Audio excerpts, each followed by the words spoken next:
የብሔራዊ ሎተሪ አገልግሎት የግል ውድድር ድርጅቶችን አግዶ ራሱ ቨርቹዋል ጨዋታዎችን መጀመሩ አነጋጋሪ ሆኗል። የኢትዮጵያ ሎተሪ አገልግሎት በሀገሪቱ ሲንቀሳቀሱ የነበሩ ሁሉንም የስፖርት ውድድር ወይም ቤቲንግ ድርጅቶች የስራ ፍቃድ ሙሉ በሙሉ መሰረዙን ተከትሎ ተቋሙ በራሱ ድረገጽ አማካኝነት የተለያዩ የቨርቹዋል ጨዋታዎችን ማጫወት መጀመሩን ካፒታል ተመልክቷል። አስተዳደሩ ከታህሳስ 6 ቀን 2018 ዓ.ም ጀምሮ በዘርፉ ሲሰሩ የነበሩ ድርጅቶችን ፍቃድ የሰረዘው የህዝብ ጥቅም ለማስከበርና ብሔራዊ ደህንነትን ለማስጠበቅ በሚል እንደነበር ይታወሳል። ይሁን እንጂ የግል ድርጅቶች የስራ ፍቃድ ቢሰረዝም ተቋሙ ቀደም ሲል በእነዚህ ድርጅቶች ይሰጡ የነበሩ የቨርቹዋል ጨዋታዎችን ስያሜ ወደ አማርኛ በመቀየር ከ14 በላይ የሚሆኑ የጨዋታ አይነቶችን በራሱ ድረገጽ እያጫወተ እንደሚገኝ ለማወቅ ተችሏል። አዲሱ አሰራር የብሔራዊ ሎተሪ አገልግሎት በድረገጹ እያጫወተ የሚገኙ እነዚህ ጨዋታዎች ቀደም ሲል በግል ድርጅቶች አማካኝነት በሰፊው የሚከናወኑ ነበሩ።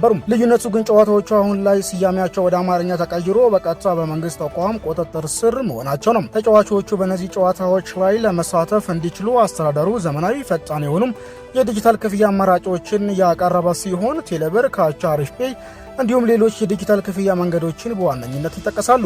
ካፒታል ከአገልግሎቱ ተጨማሪ መረጃ ለማግኘት ያደረገው ሙከራ ባይሳካም በዚህ ዙሪያ ተጨማሪ መረጃዎችን ይዘን የምንመለስ መሆኑን ለማሳወቅ እንወዳለን።